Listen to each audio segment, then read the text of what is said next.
এই তেহেরি আমার একটা সিক্রেট রেসিপি, একদম হুবহু পুরান ঢাকার মতো টেস্ট নিয়ে আসবে।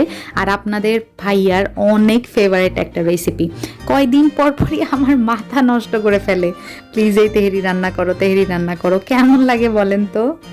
যাই হোক, এই তেহেরি স্পেশালের সাথে সাথে অনেক ইজি হতে চলেছে, আপনারা দেখলেই বুঝতে পারবেন। আর এই রেসিপিতে পুরাটা জুড়েই আমি অনেক টিপস এবং ট্রিক্স আপনাদের সঙ্গে শেয়ার করব, যেটা আপনাদের লাইফ করে দিবে ইজিয়ার। আর আপনাদের বরকে একবার হলেও এই তেহেরিটা রান্না করে খাওয়াইতে পারেন, আপনার কথাই উঠবে আর বসবে, ট্রাস্ট মি।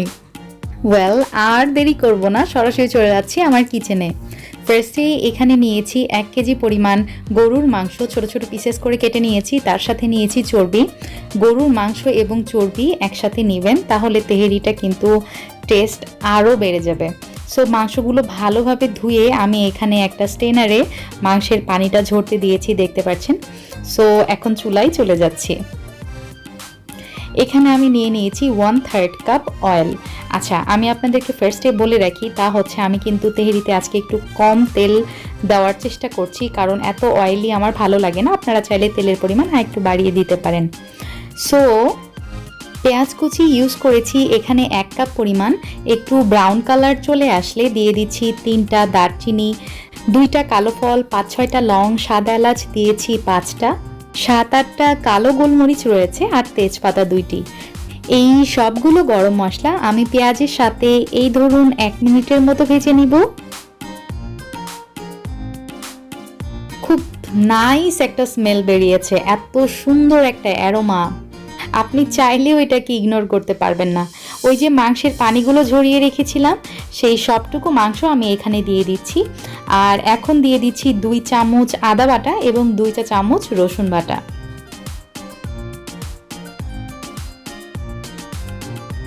জিরা গুঁড়া এখানে আছে 1.5 চা চামচ। স্বাদ মতো দিয়ে দিচ্ছি লবণ, আমি এখানে ইউজ করেছি 1 চা চামচ, এবং 1 মুঠ আমি দিয়ে দিচ্ছি কাঁচামরিচ। এই ধরুন এখানে 12 থেকে 14টার মতো কাঁচামরিচ আছে। এখন সবগুলো উপকরণ একত্রে খুব ভালোভাবে মিলিয়ে নিচ্ছি এবং ওয়েট করছি এই এক্সট্রা পানিটা শুকিয়ে যাওয়া পর্যন্ত। পানিটা শুকিয়ে গিয়েছে এবং তেল বেরিয়ে আসছে, এই পর্যায়ে আমি দিয়ে দিচ্ছি 1.5 কাপ পরিমাণ পানি। এখন ঢাকনা দিয়ে মাংসটাকে জাল করব, এই ধরুন 15 থেকে 20 মিনিটের মতো। আর এই পর্যায়ে কিন্তু চুলার জাল মিডিয়াম আঁচে থাকবে। আমাদের মাংস কিন্তু আলহামদুলিল্লাহ সিদ্ধ হয়ে গেছে। আপনাদের মাংস যদি সিদ্ধ না হয়, সেক্ষেত্রে আরও 1/2 কাপ পানি অ্যাড করতে পারেন। যাই হোক, এই পর্যায়ে আমি অ্যাড করে দিচ্ছি 1/2 চা চামচ পরিমাণ টেস্টিং সল্ট। টেস্টিং সল্ট কিন্তু অরিজিনাল বাবুর্চি স্টাইলের টেস্ট নিয়ে আসবে, ট্রাস্ট মি।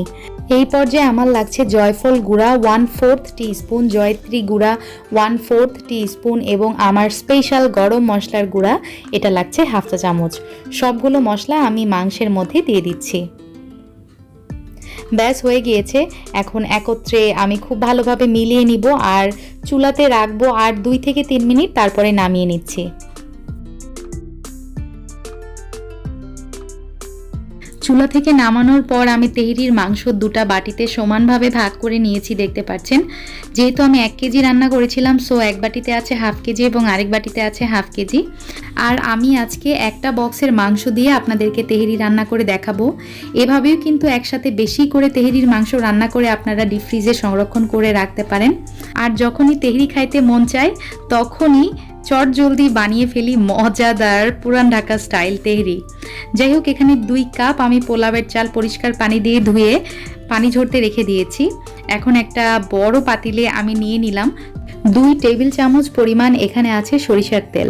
সরিষার তেল দিলে ফ্লেভারটা কিন্তু অনেক ভালো আসে, ট্রাই করবেন সরিষার তেল ইউজ করার। একটা তেজপাতা, 2টা দারচিনি এবং 3টা এলাচ খুব ভালোভাবে তেলের মধ্যে ভেজে নিচ্ছি। 1 মিনিটের মতো মশলাগুলো ভেজে নেওয়ার পর আমি অ্যাড করে দিচ্ছি ধুয়ে রাখা চালগুলা। এটা হচ্ছে চিনি গুঁড়া চাল। আমি এখন তেলের মধ্যে চালটা খুব ভালোভাবে ভেজে নিব, এই ধরুন 1 থেকে 2 মিনিটের মতো। সো ফিরছি 2 মিনিট পর। 2 মিনিট পর আমি এখানে অ্যাড করছি 1 চা চামচ আদা বাটা এবং 1 চা চামচ রসুন বাটা। সো রসুন বাটা, আদা বাটা এবং রসুন বাটা দেওয়ার পর আমি খুব ভালোভাবে আবারও ভেজে নিব চালটাকে 3 মিনিটের মতো। এই পর্যায়ে আমার চুলার জাল কিন্তু মিডিয়াম আঁচে আছে। ভিউয়ার্স, খেয়াল করেছে নিশ্চয়ই আমার চালগুলা কি পরিমাণ ঝরঝরে হয়ে গেছে, দেখতে পাচ্ছেন। ঠিক এই পর্যায়ে আমি অ্যাড করে দিচ্ছি গরম পানি, যেটা অলরেডি বলক চলে আসছে। এখানে কিন্তু আমার 4 কাপ পরিমাণ পানি আছে। এখন সবটুকু পানি এই পাতিলে ভেজে রাখা চালের মধ্যে আমি দিয়ে দিচ্ছি।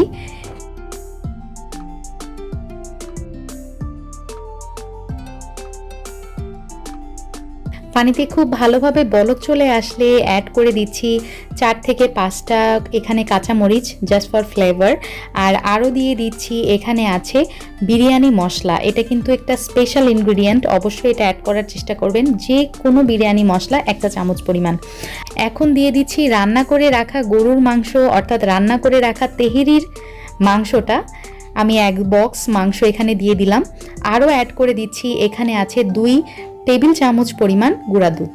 এই পর্যায়ে আপনারা লবণটা চেক করে নিতে পারেন, আপনাদের স্বাদ মতো এই পর্যায়ে লবণ অ্যাড করে দিবেন। তেহেরির মিশ্রণে খুব ভালোভাবে বলক চলে আসলে আমি ঢাকনা দিয়ে জাল করব 5 মিনিট।